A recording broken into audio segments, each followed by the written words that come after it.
मूंखे सम्झ में ॻाल्हि न अची वई त अचानक हे पाणी केॾां अची वियो। न आसमान में का बरसाति आहे, न को बादलनि वारो को मौसम आहे। असल में छा थियो आहे त हिकिड़ियूं कॉन्स्पिरेसीज़ आहिनि जिन जे तहत हिननि छा कयो आहे, कुझु शरपसंद अनासरनि मुंहिंजा ड्रेन बंदि करे छॾिया अथऊं कैजुअलिटी जा।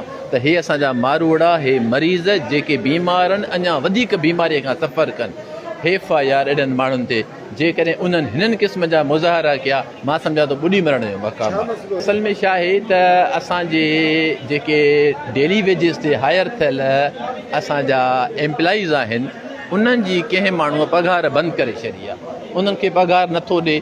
हाणे उन्हनि खे पघार नथो ॾिए, मां उन्हनि खां इहो पियो सुवालु पुछां त तव्हां इहे एम्प्लॉइज़ खयां छो आहिनि, तव्हांखे अख़्तियार कहिड़ो आहे, या कहिड़ी कॉम्पिटेंट अथॉरिटी तव्हांखे इहो अख़्तियार ॾिनो आहे त तव्हां हे एम्प्लॉई तव्हां खणो। हिकु सुवालु इहो। नंबर ॿियो सुवालु इहो आहे, जेकॾहिं तव्हां हिननि खे दावा था कयो त हिनखे 35 खां 40 लख रुपया हर महीने पघार थी ॾिनी वञे, त इहा बजट जे कहिड़े हेड मां पघार थी ॾिनी वञे? इहो हिकिड़ो सुवालु पुछण ते अॼु मुंहिंजी कैजुअलिटी जो हे हाल थियो।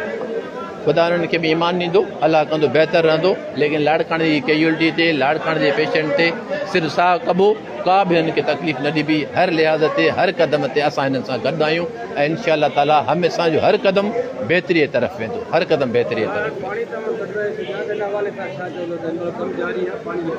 सर ॾिसो न, हे मां तव्हांखे ॻाल्हि कई हिकिड़ी साज़िश आहे। जेकॾहिं मेन होल बंदि करे वञनि, या किथां जी तमीज़ आहे यार?